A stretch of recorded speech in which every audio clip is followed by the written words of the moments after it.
Obrigada. A paz do Senhor a todos. Deus abençoe a todos.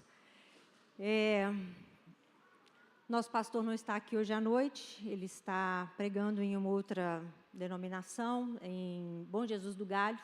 Deixou um abraço para você. E com isso quero te convidar para que a gente abra as nossas Bíblias em Provérbios, capítulo 3. Nós vamos ler os versos 9 e 10. Nós estamos estudando uma série sobre santidade. Já vimos santidade em diversas áreas da nossa vida. E agora nós estamos falando sobre a santidade nas finanças, né? Semana passada, nós estudamos a respeito de como honrar a Deus com as nossas finanças. Nós vimos que a honra é uma exigência de Deus para nós apresentarmos qualquer coisa diante dEle. Sempre que nós nos achegarmos a Deus, nós não podemos nos achegar de qualquer forma. Às vezes as pessoas pensam que por causa do amor e da misericórdia que Deus tem, e Ele tem mesmo, nós podemos chegar diante dEle de qualquer maneira. E Ele deixa isso muito claro. Ele diz assim, olha, se você não vier me trazer algo que expresse honra, melhor é que você não me traga nada. Né? Então, semana passada, nós estudamos sobre esse texto, e esse texto diz assim, honra ao Senhor com todos os teus bens e com as primícias de toda a tua renda, e se encherão os teus celeiros e transbordarão de vinho os teus lagares. Então, nós vimos semana passada que o propósito das nossas contribuições é, em primeiro lugar, honrar a Deus. Não é suprir uma necessidade da igreja, não é ajudar o irmão que está passando dificuldade, não é porque o caixa da igreja pode estar em vermelho, não é nada disso. Não é porque você já não tem mais onde colocar dinheiro, amém? Amém. A gente viu que o propósito, quando nós contribuímos financeiramente com o reino de Deus, é honrar a Deus. Então, esse é o propósito. E a consequência dessa honra? A consequência é aquilo que a própria palavra nos diz. E transbordarão os teus celeiros, e se encherão de vinho os teus lagares. Nós vimos também semana passada que muitas vezes é dada muita ênfase na bênção, né? No transbordar dos celeiros, no enchimento dos lagares, e a gente vê que muitas pessoas têm trabalhado a ganância na vida das pessoas, dizendo para ela, olha, dê e Deus te devolverá, boa medida, recalcada, sacudida, transbordante. Isso é verdade? É. Quem falou isso foi o próprio Jesus. Isso é uma verdade, mas é isso que deve motivar o nosso coração quando trazemos ao Senhor uma oferta? Nunca. Nunca. A motivação do nosso coração precisa ser a honra ao Senhor. E o que é honrar? Nós vimos semana passada que honra é dar a Deus o primeiro lugar. E Ele precisa ser honrado em todas as áreas da nossa vida. Deus precisa estar em primeiro lugar em todas as áreas da nossa vida. E na nossa vida financeira não é diferente. Vimos também que o foco de Deus nunca foi o valor da contribuição, mas sim a honra que ela expressa. Você se lembra que semana passada nós falamos da viúva pobre? Que Jesus se assentou em cima da caixa de som lá no templo, que nem aqui, ó, e ficou olhando as contribuições que eram colocadas. E a Bíblia diz que pessoas ricas levaram grandes quantidades, grandes somas de dinheiro e depositaram ali. E chegou uma mulher, uma viúva pobre, e colocou ali a menor moeda que havia no Império Romano. E Jesus falou assim com seus discípulos, essa mulher deu a maior, a melhor oferta a Deus. E eles disseram, mas como assim? Ela deu uma miséria, um valor. Ele disse assim, os outros deram daquilo que sobrou para eles. Eles deram sobra. Mas ela não. Ela deu tudo que ela tinha. Ela honrou a Deus com a oferta que ela trouxe, né? E nós vimos também que Deus aceita, antes de aceitar a oferta, Ele aceita o ofertante, né? A gente viu isso na vida de Abraão, né? Quando ele ofereceu Isaque. A gente viu isso na vida de Abel. O texto diz que Deus aceitou Abel e a sua oferta. Mas nós vimos também que, dependendo da forma como nós levamos a nossa contribuição, Deus pode tanto nos rejeitar, como rejeitar também o que nós estamos trazendo para oferecer a Ele. Nós vimos esse exemplo na vida de Eli e dos seus filhos e na vida de Caim, entre outras situações. Então, o que Deus quer é a atitude correta e feita da forma correta. Amém? Muito bem. Então, já que a gente falou um pouquinho sobre honra, que aí quem não estava aqui semana passada já sabe do assunto que foi tratado, nós podemos entrar no assunto dessa semana, porque esse texto diz, semana passada nós estudamos essa primeira parte, honre o Senhor com os seus bens, não é isso? Mas não termina aí, ele diz também assim, e com as primícias de toda a tua renda. Então, hoje nós vamos falar a respeito das primícias. Por que Deus exige de nós a honra com a entrega das primícias dos nossos bens? Quero ler com você Colossenses capítulo 3.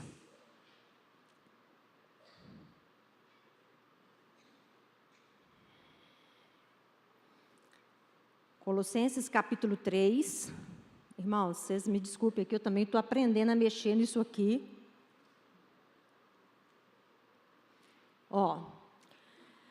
O texto diz assim, portanto, façam morrer tudo que pertence à natureza terrena.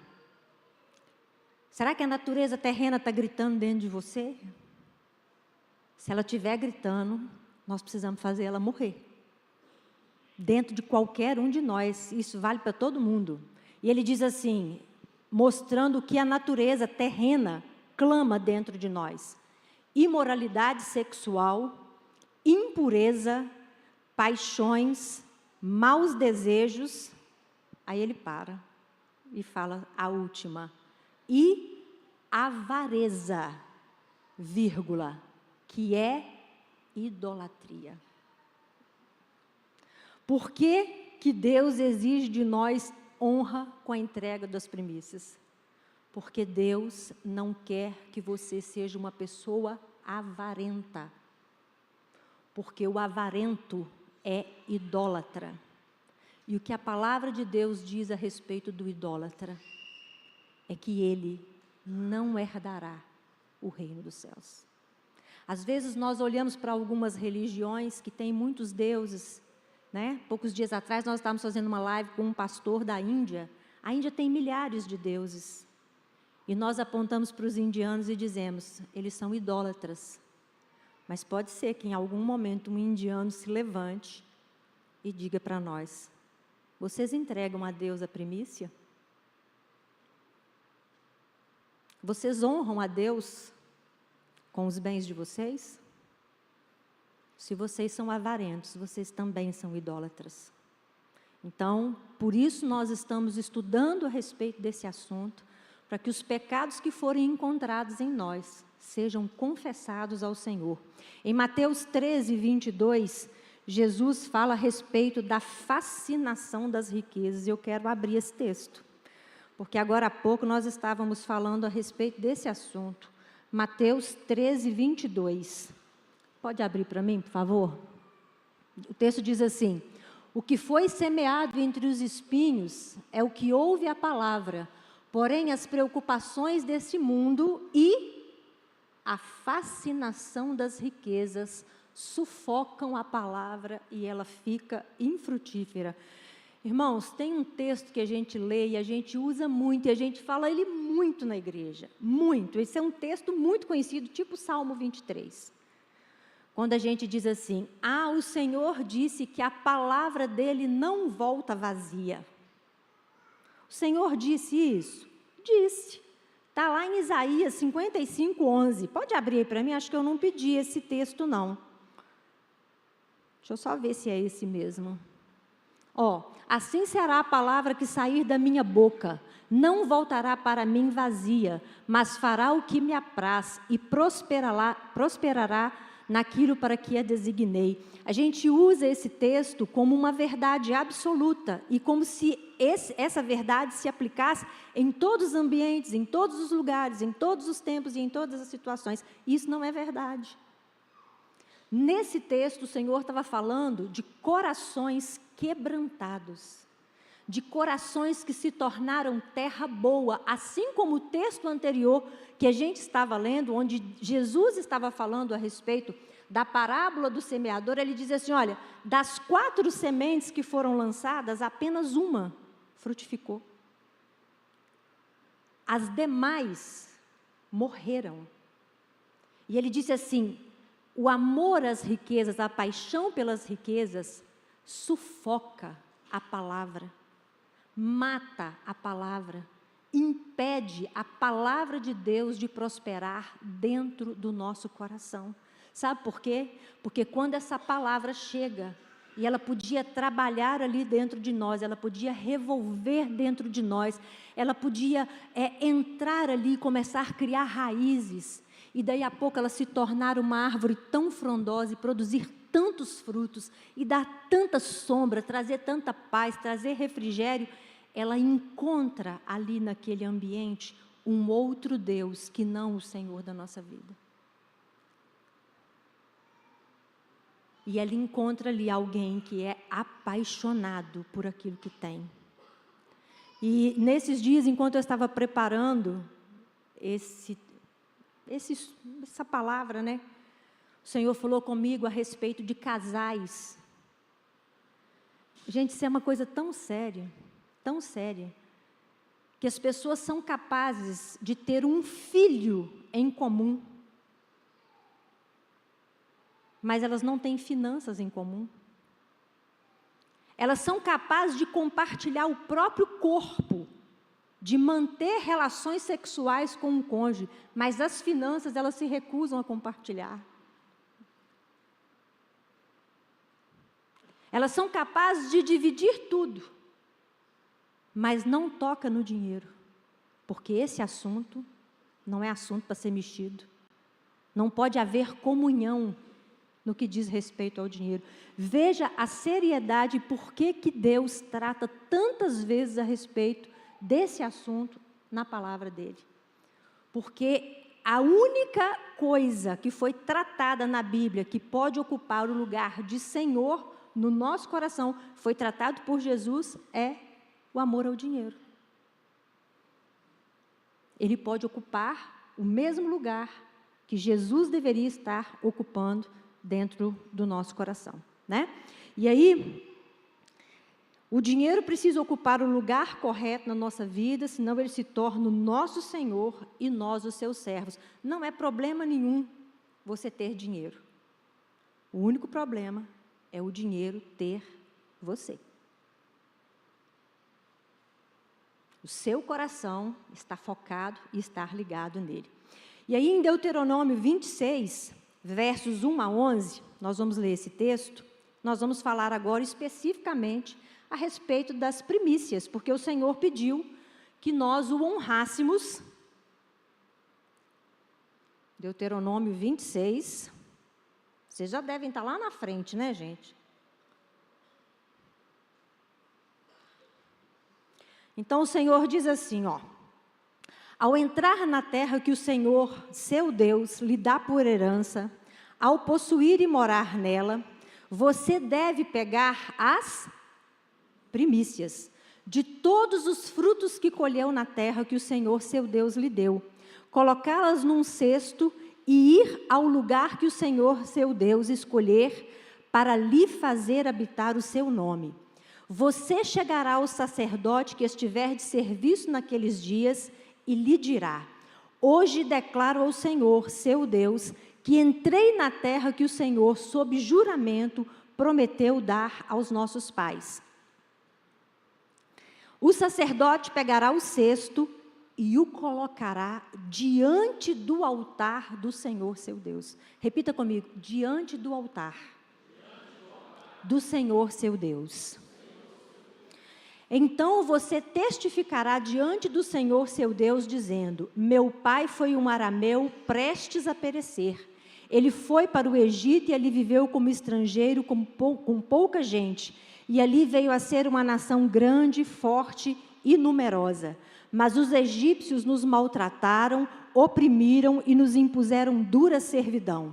Clamamos ao Senhor, Deus de nossos pais, e o Senhor ouviu a nossa voz e viu a nossa angústia, o nosso trabalho e a nossa opressão.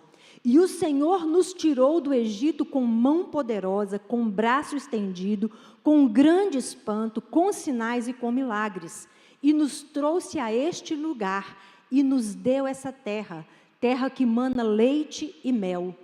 Eis que agora trago as primícias dos frutos da terra que tu, ó Senhor, me deste.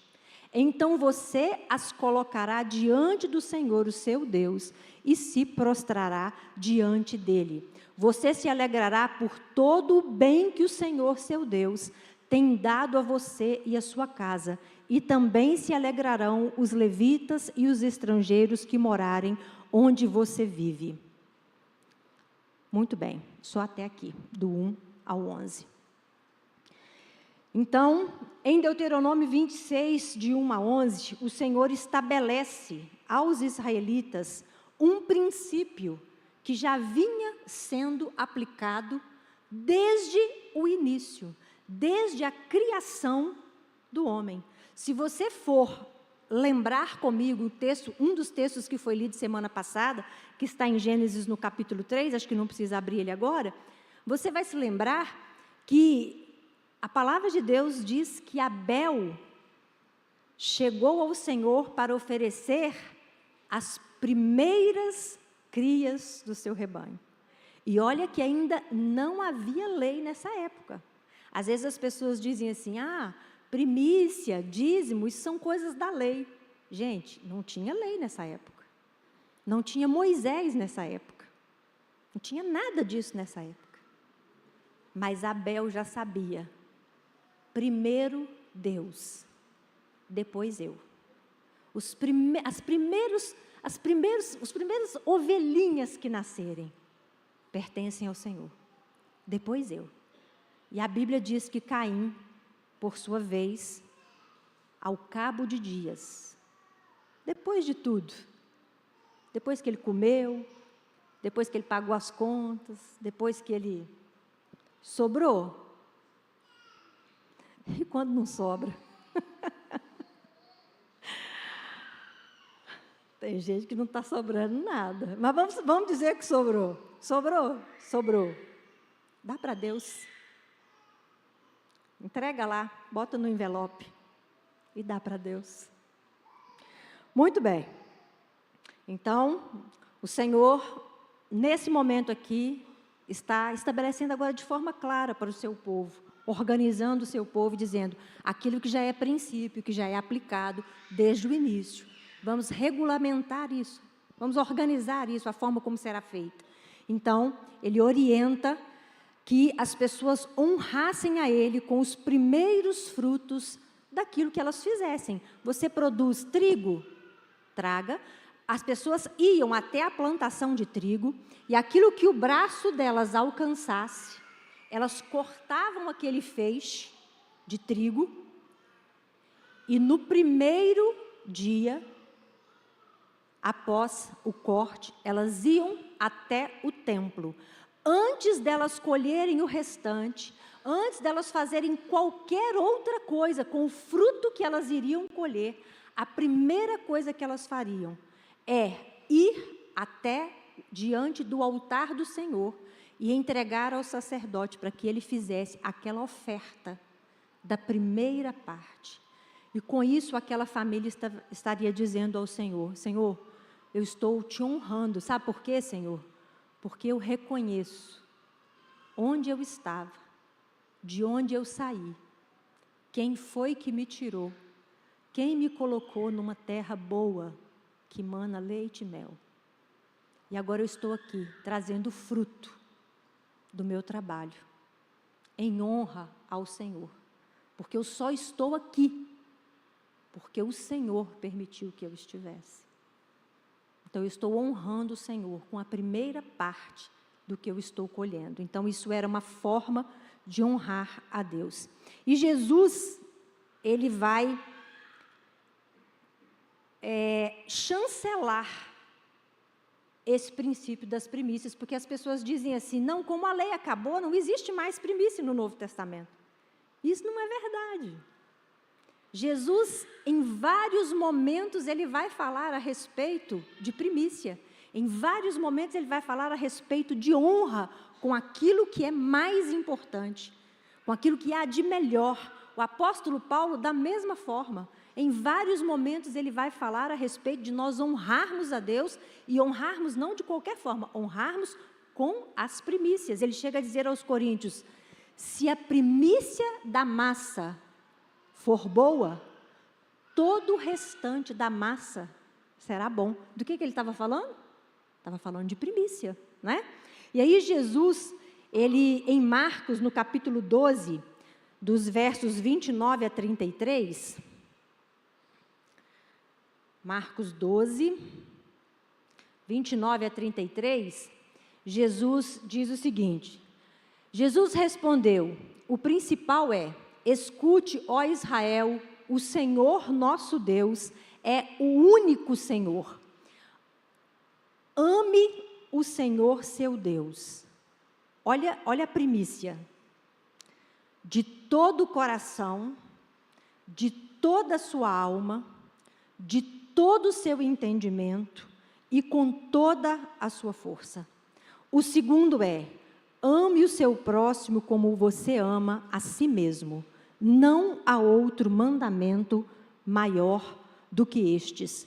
Então, o escriba disse, muito bem, mestre, e com verdade o Senhor diz que Ele é o único e não há outro além dele, e que amar a Deus de todo o coração, de todo o entendimento e com todas as forças e ao próximo como a si mesmo, é mais do que todos os holocaustos e sacrifícios. Bom, vamos encerrar por aqui, né? Então, Jesus resume todos os mandamentos em apenas 2. Gente, eles tinham centenas de mandamentos. E Jesus pega todos aqueles mandamentos e resume em 2. Primeiro, você vai amar a Deus com tudo que você tem, com sua força, com seu coração, com sua alma, com seu entendimento, tudo. Depois, você vai amar a si e você vai amar aos outros.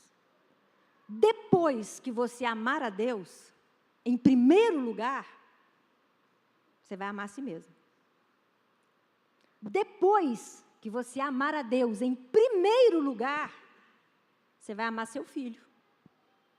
Depois que você amar a Deus em primeiro lugar, você vai amar seu cônjuge. Depois que você amar a Deus em primeiro lugar, aí você pode ter outros amores. Não tem problema. Não tem problema a gente amar filho. Não tem problema a gente amar cônjuge. Não tem problema a gente amar mãe. Não tem... Fê, você me ama? Gente, a Fê me ama. Desde que eu não peça a ela um pedaço do chocolate que ela está comendo. Ela me ama em terceiro lugar. Ela ama a Deus em primeiro. Ela se ama em segundo. Em terceiro, ela ama o chocolate que ela está comendo. E em quarto lugar, ela me ama. A gente pode ter outros amores na vida? Pode. Eles só não podem, nunca, concorrer com a honra que é dada a Deus. Vocês lembram que a gente conversou sobre a história de Abraão?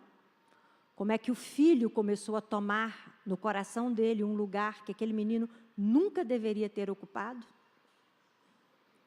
Todas as vezes que nós colocamos no nosso coração outras prioridades, nós estamos correndo um sério risco de perder isso que nós colocamos em primeiro lugar.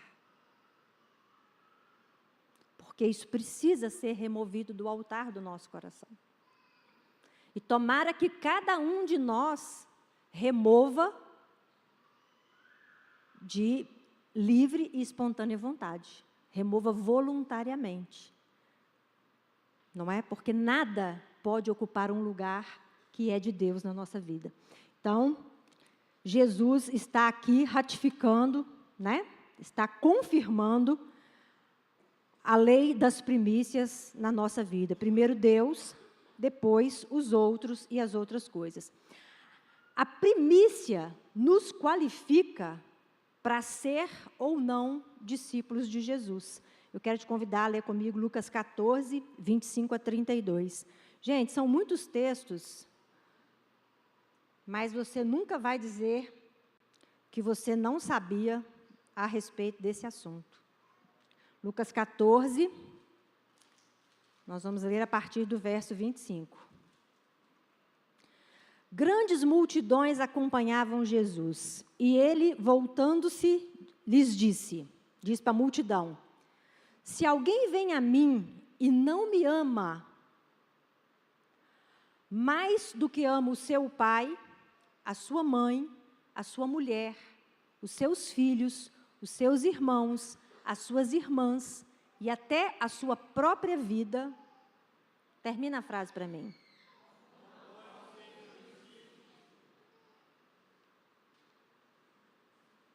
Quem que não pode ser discípulo de Jesus? Ele não falou assim, ó, você vai ficar num primeiro estágio.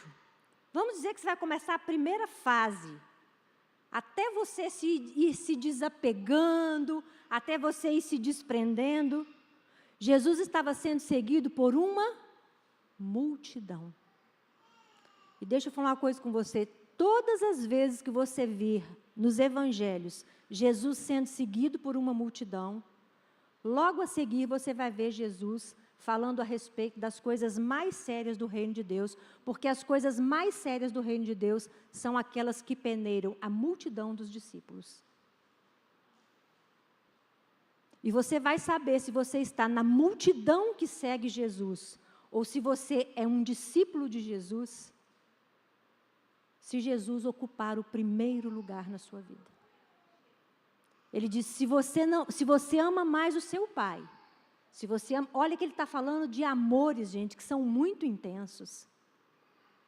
Ele não está falando de qualquer, se você ama seu namorado, porque namorado a gente namora um hoje, mas amanhã pode trocar, não pode? Não devia, gente, mas pode ainda, né? Existem coisas que elas são passageiras na nossa vida. Jesus está falando de coisas muito sérias. Ele está falando de amor de pai, de amor de mãe, de amor de esposa, né? De cônjuge, de filhos. Mas ele diz assim, até a sua própria vida. Se você se amar mais do que você me amar, ele diz assim, você não pode ser meu discípulo. Você não está qualificado para ser meu discípulo. E ele continuou, e quem não tomar a sua cruz e vier após mim, não pode ser meu discípulo. Ou seja, negar a si mesmo. Agora olha o que ele diz, pois qual de vocês, pretendendo construir uma torre, não se assenta primeiro para calcular a despesa e verificar se tem os meios para concluir? Para não acontecer que, tendo lançado os alicerces e não podendo terminar a construção, todos as que virem zombem dele.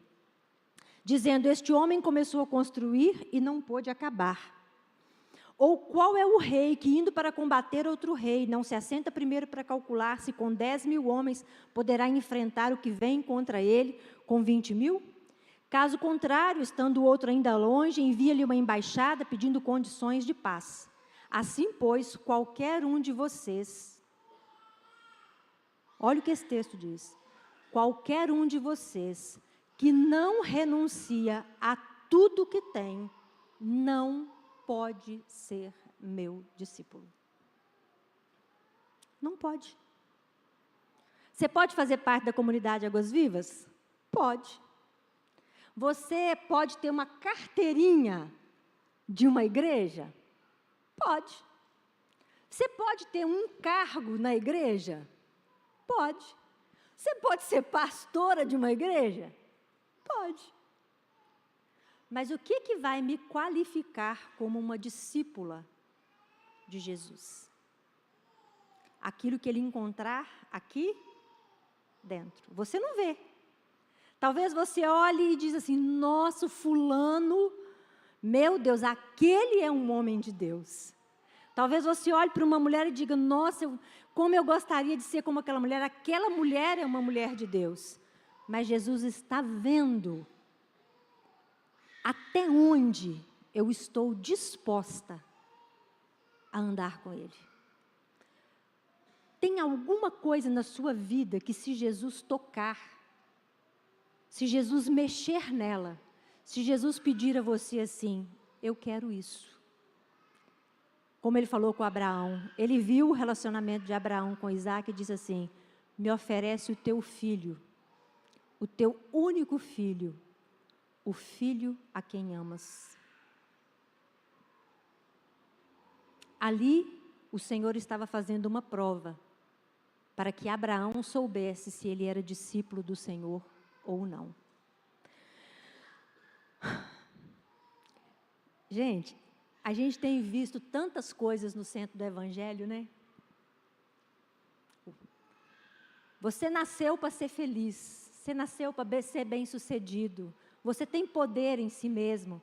Nós vamos fazer aqui uma série de ensinos para você aprender a ser empoderado. Deixa eu te falar uma coisa, o centro do Evangelho nunca fomos nós. Nós não somos o centro de nada. O centro do Evangelho é o Senhor Jesus. Ele precisa estar no centro das nossas vidas. Ele precisa ter a primícia do nosso coração. Agora, tem uma coisa que eu preciso te falar, é que se a gente reconhece ou não que Deus tem o primeiro lugar, isso não muda em nada o primeiro lugar que Deus exerce no universo. O fato da gente não reconhecer não muda em nada. Deus continua soberano, Deus continua reinando, assentado num alto e sublime trono, como Isaías disse. Eu vi o Senhor assentado num alto e sublime trono. O reconhecimento, o fato de nós darmos a Ele a honra e as primícias, não muda em nada a posição de Deus. Agora eu tenho um recado para te dar. Muda drasticamente a nossa situação. A situação de Deus não, mas a nossa pode ser afetada terrivelmente pelo fato de nós não darmos a Deus a honra e oferecer a Ele as primícias. Eu quero pedir que abram para mim em 1 Timóteo, capítulo 3, verso 6, porque em 1 Timóteo, capítulo 3, verso 6, nós vamos ver algo muito interessante, nós vamos ver uma sentença que foi dada por Deus.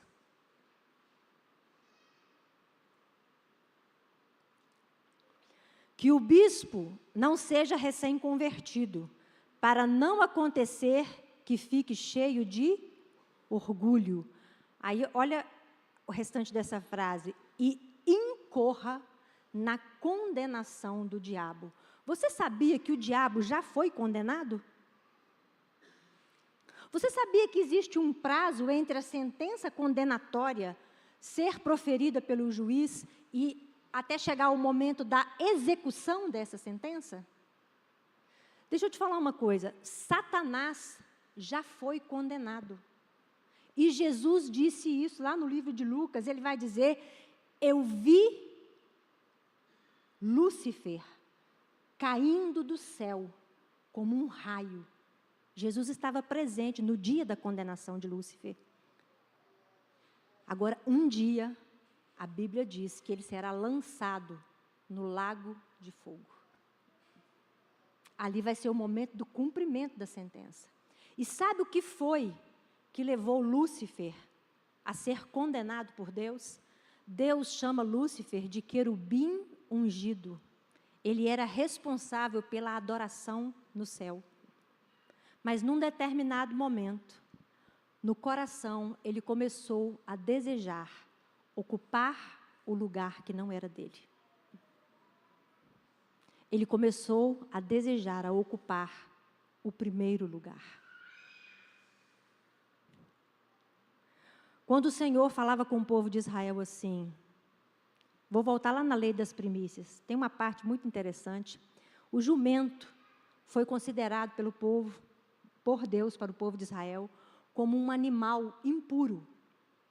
Mas todas as crias de todos os animais, o primeiro filhote, deveria ser entregue ao Senhor no altar. Assim como todo primeiro filho homem também deveria ser entregue no altar. Assim como todo fruto que a terra produzisse deveria ser entregue no altar. Assim como os demais animais. O primeiro fruto macho deveria ser entregue ao Senhor como primícia. E eu achei muito interessante, esses dias eu estava lendo, e o Senhor diz assim, o filhote da jumenta deve ser trazido ao altar. Mas só que quem levava a primícia poderia resgatar a primícia. Então, por exemplo, meu primeiro filho homem nascido foi o Henrique.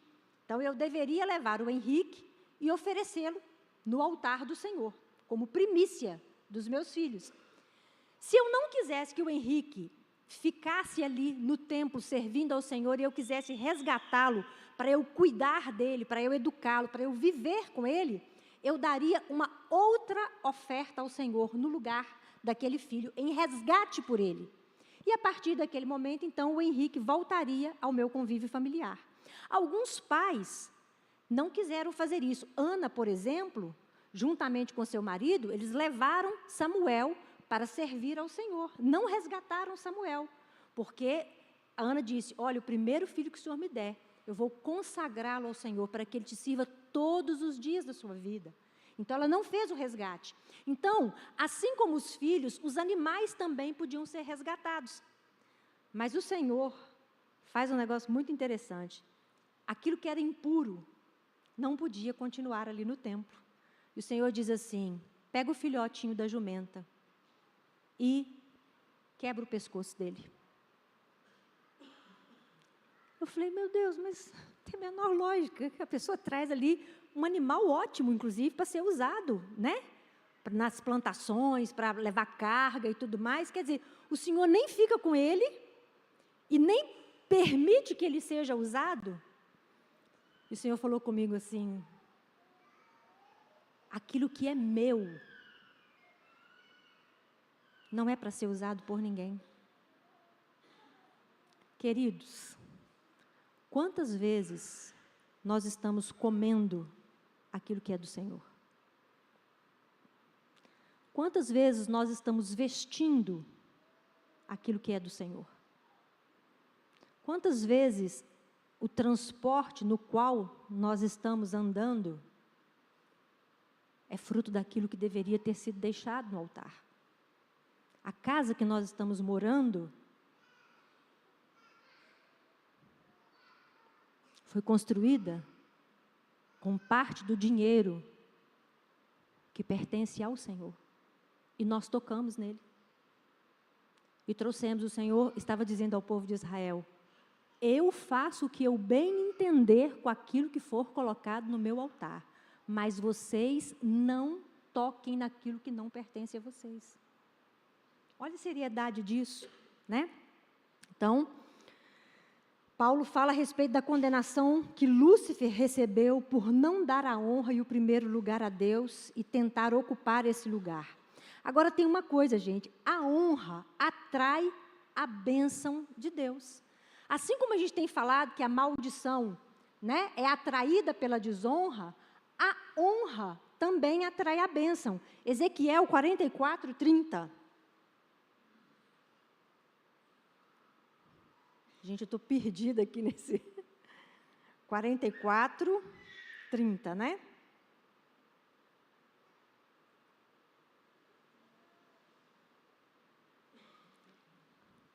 O melhor de olha, gente, que lindo. O melhor. Não era só os primeiros, os melhores. O melhor de todos os primeiros frutos, de toda espécie, e toda oferta de toda espécie serão dos sacerdotes. Claro, porque os sacerdotes estavam ali servindo, era isso que ele queria dizer. Também a primeira parte do cereal moído vocês darão aos sacerdotes, para que façam repousar a bênção sobre a casa de vocês. Às vezes eu converso com pessoas que estão já na vida cristã, nessa caminhada, há muitos anos. E elas dizem que elas nunca experimentaram uma bênção sobrenatural da parte de Deus. Quando a gente fala assim, e se encherão os teus celeiros, e transbordarão de vinho os teus lagares. Ali a gente está falando, gente, de algo grande, de algo que preenche, de algo que supre. E quantas pessoas estão vivendo ano após ano, sem experimentar essa bênção de Deus? Nunca tiveram uma experiência do sobrenatural de Deus no suprimento. Nunca tiveram uma experiência do sobrenatural de Deus com uma multiplicação, com aquilo que chega de forma inesperada, com aquilo que chega... Olha, eu não estou falando só de dinheiro. Agora há pouco eu estava sentada ali e no meu íntimo eu estava fazendo uma oração. E eu estava apresentando diante de Deus algo que estava assim, um sentimento muito ruim que estava dentro de mim. E eu falei assim, Senhor, fala comigo. Eu vou subir ali, mas esse sentimento está aqui me acompanhando. Eu estou me sentindo até um pouco mal e tal. E aí, de repente, alguém chega e me abraça assim, bota a mão ao redor dos meus ombros. E aí, quando eu abri os olhos, era a pastora Patrícia. E a pastora Patrícia estava sentada do outro oposto ali, e ela não sabia de absolutamente nada que eu estava falando com Deus na minha oração. E na hora que ela botou a mão nos meus ombros, assim, ela começou a falar comigo.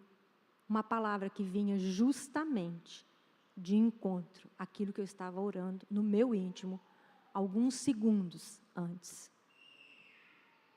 Isso é o agir sobrenatural de Deus. E Deus quer dar a todos nós experiências profundas com Ele. Profundas, o Senhor deseja se revelar a nós. Mas a Bíblia também diz que toda desonra, ela precisa ser reconhecida, confessada e abandonada para que a bênção venha. Então, eu quero pedir que abram para mim em Ageu, no capítulo 1, nós já estamos terminando a nossa palavra de hoje, tá? Ageu, capítulo 1, e nós vamos ler dos versos 3 a 7 primeiro, e depois nós vamos ler dos versos 2, capítulo 2, versos 15 a 18. Ageu 1, de 3 a 7, diz assim: Por isso a palavra do Senhor veio por meio do profeta Ageu, dizendo... Gente, Ageu era um profeta. Deixa eu falar uma coisa com você.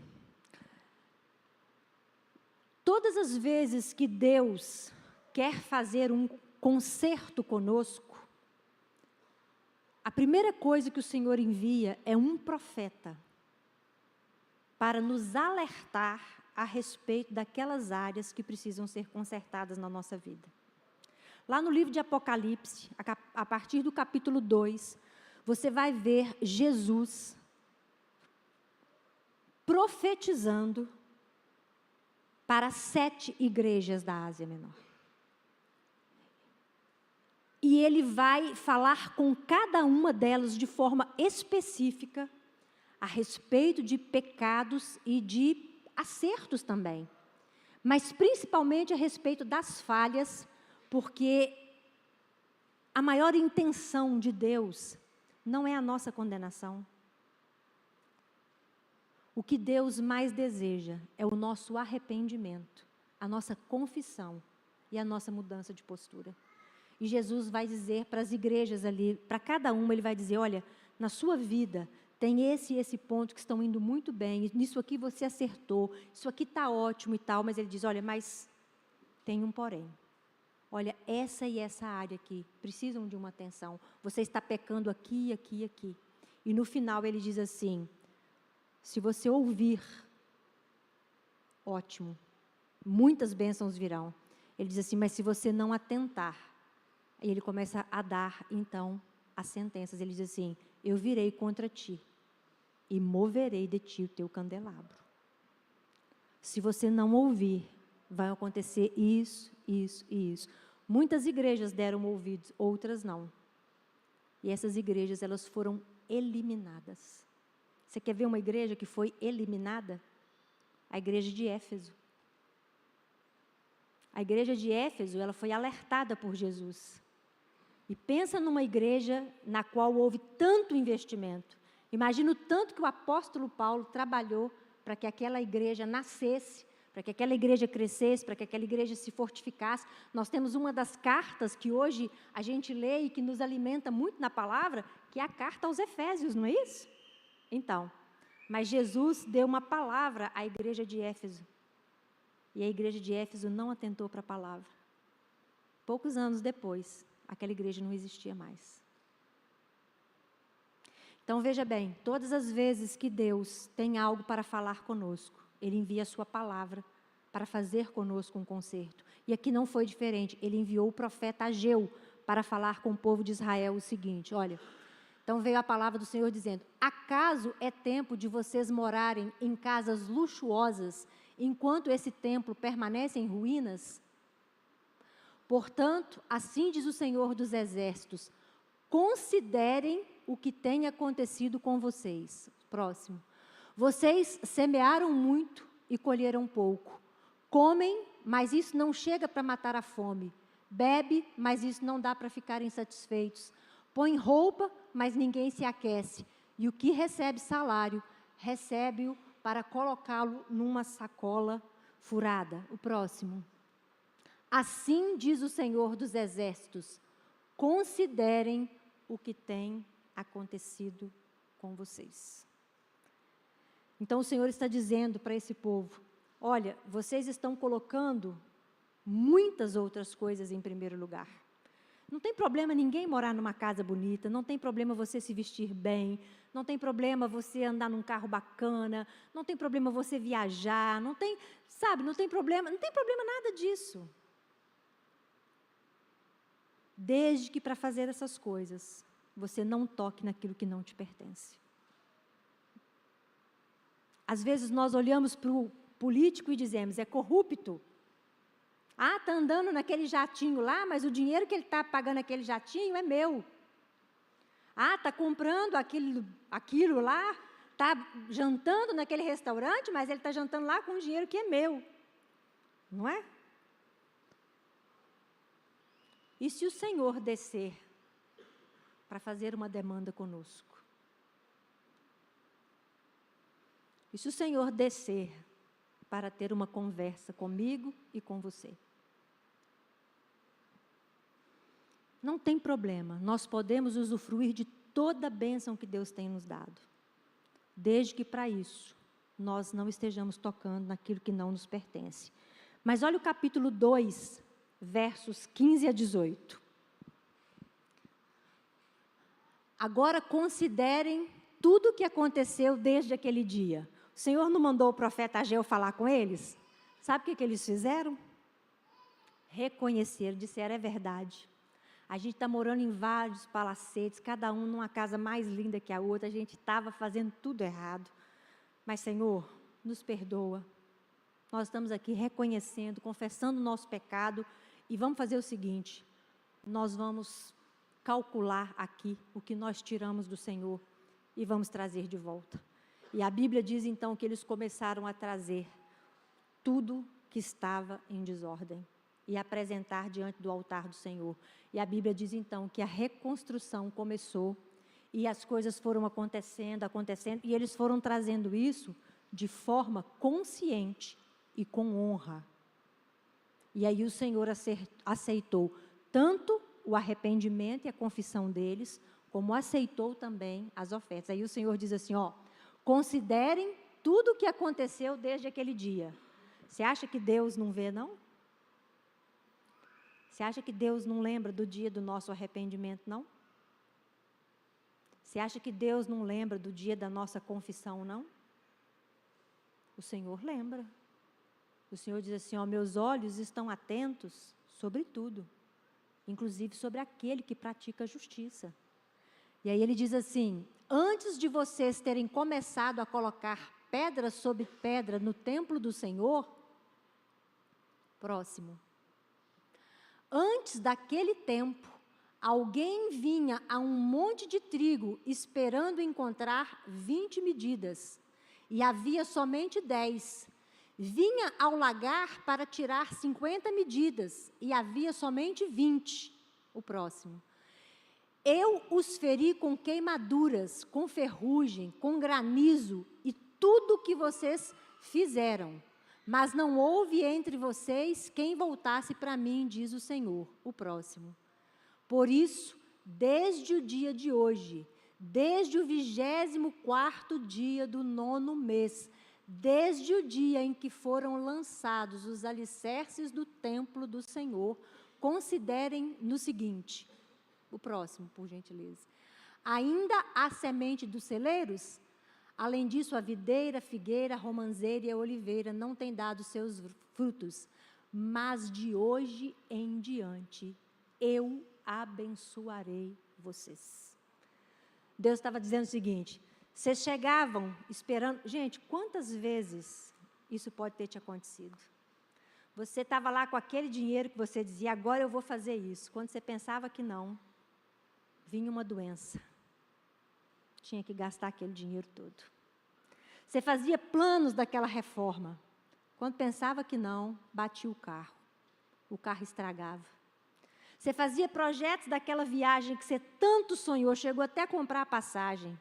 Quando você pensava que não, alguém da família morreu, não tinha dinheiro para sepultar, não tinha dinheiro para pagar o hospital, você teve que pegar aquele dinheiro todo e ela rapava aquilo tudo. O Senhor diz assim, mas a partir do momento em que vocês fizeram comigo um concerto, e acho engraçado o Senhor falar assim, a partir do dia tal, do mês tal, do ano tal, só faltou ele falar assim, da hora tal. Ele falou, ó, eu estou vendo o concerto que vocês estão fazendo.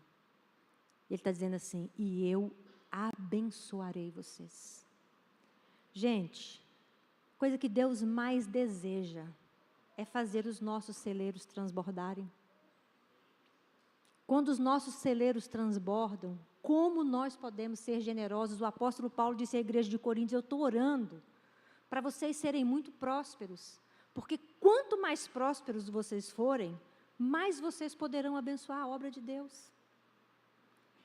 O desejo de Deus é nos fazer prosperar, mas nós precisamos nos relacionar com o dinheiro e com os bens da forma correta.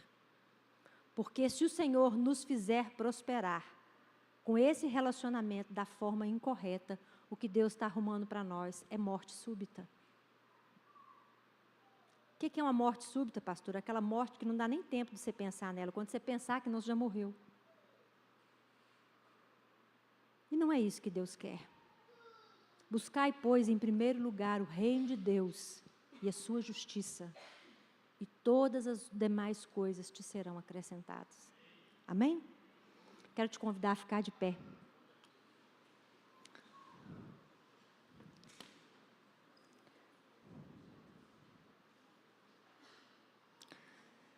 Se hoje ouvires a voz do Senhor teu Deus, não endureçais o vosso coração. Amém?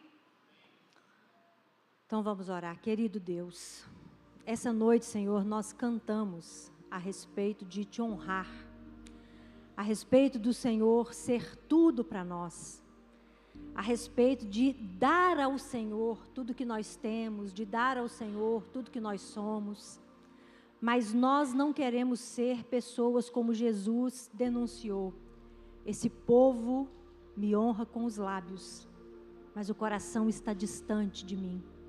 Nós não queremos te honrar apenas com as nossas músicas, nós não queremos te honrar apenas com as nossas palavras, nós queremos te honrar com tudo que nós temos, com tudo que nós somos. Hoje o Senhor está tratando de um assunto altamente sério. Senhor, nós não queremos que o dinheiro seja o nosso Senhor. Nós não queremos nos apaixonar pelas riquezas dessa vida. Senhor, nós não queremos que essa palavra de hoje seja sufocada, porque Satanás, que já recebeu a sua sentença, ele tenta nos alimentar dizendo, não é bem assim, não é desse jeito, não é dessa forma, porque ele deseja que da mesma forma como ele foi condenado, nós também sejamos condenados. Mas eu quero pedir ao Espírito Santo do Senhor, que é capaz de revolver a terra dura do nosso coração. Senhor, o Senhor é capaz de revolver a terra dura.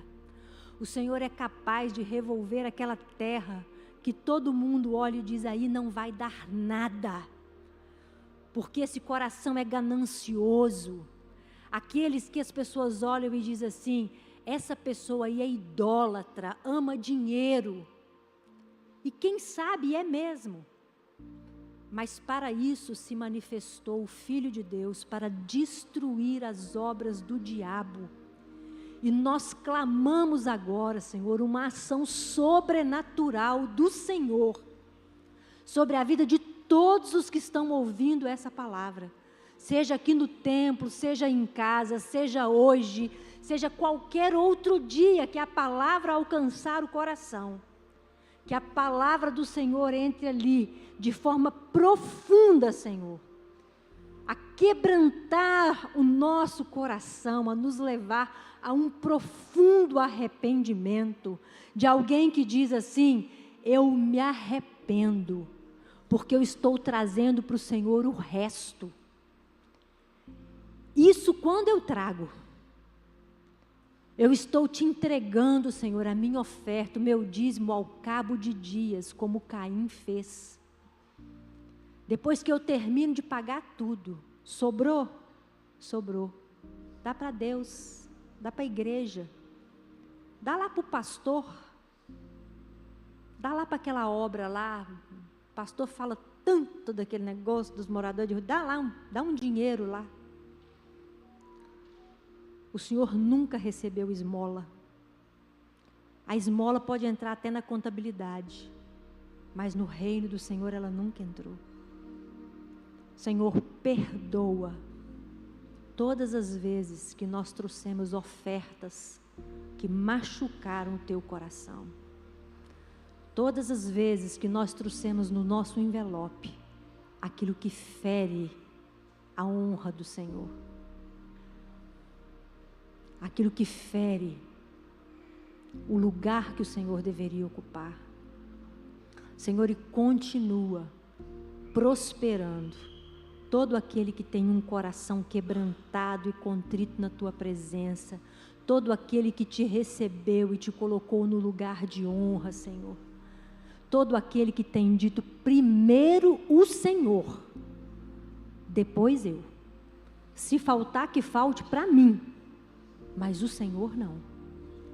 Mesmo que o Senhor mande quebrar o pescoço do jumento, que o Senhor não dê a destinação que eu achava que deveria dar, que o Senhor não faça uso como eu achava que o Senhor deveria fazer, mas pertence ao Senhor, e o Senhor é quem dá a destinação que o Senhor quer. Dá-nos, ó Deus, um coração de discípulo. Nós não queremos fazer parte da multidão, nós queremos ser discípulos do Senhor, e discípulos reconhecidos, amados, chamados pelo nome, e que o Senhor Jesus vai olhar naquele dia em que estiver ali nos recebendo, e vai dizer para nós, vinde, benditos de meu Pai, e nós vamos desfrutar de tudo que o Senhor tem preparado para a nossa vida, porque não amamos o dinheiro, porque não fizemos dele o nosso refúgio, porque não fizemos dele o nosso esconderijo, porque não fizemos dele a nossa segurança. O Senhor é tudo para nós, o Senhor é tudo que eu tenho, o Senhor é tudo que eu preciso. Quero te convidar, levante a sua mão, diga ao Senhor, Senhor, Tu és tudo que eu tenho, o Senhor é tudo de que eu preciso. A minha segurança está no Senhor. A minha alegria está no Senhor. Ainda que me falte tudo, Senhor. Ainda que o Senhor tome para si filhos meus. Ainda que o Senhor tome para si tudo que eu amo. O Senhor vai continuar sendo o meu maior amor. O Senhor vai continuar sendo o meu Deus. Querida, eu quero te convidar a fazer essa oração. Eu vi que na hora que eu falei isso, muitas pessoas se calaram. Abra sua boca e diz assim: Senhor, ainda que o Senhor me tome os filhos e os outros amores, pai, mãe, irmãos, cônjuge e todos os bens que eu tenho, ainda assim, o Senhor continua sendo o meu Deus. Louvado seja o teu nome. Que o Senhor te abençoe e te guarde. Que o Senhor faça resplandecer sobre ti a luz do seu rosto e que o Senhor tenha misericórdia de ti. Que o Senhor sobre ti levante o seu rosto. Que o Senhor te dê a paz. Que o Senhor transborde os seus celeiros e encha de alegria os seus lagares. Amém. Deus te abençoe. Uma boa semana.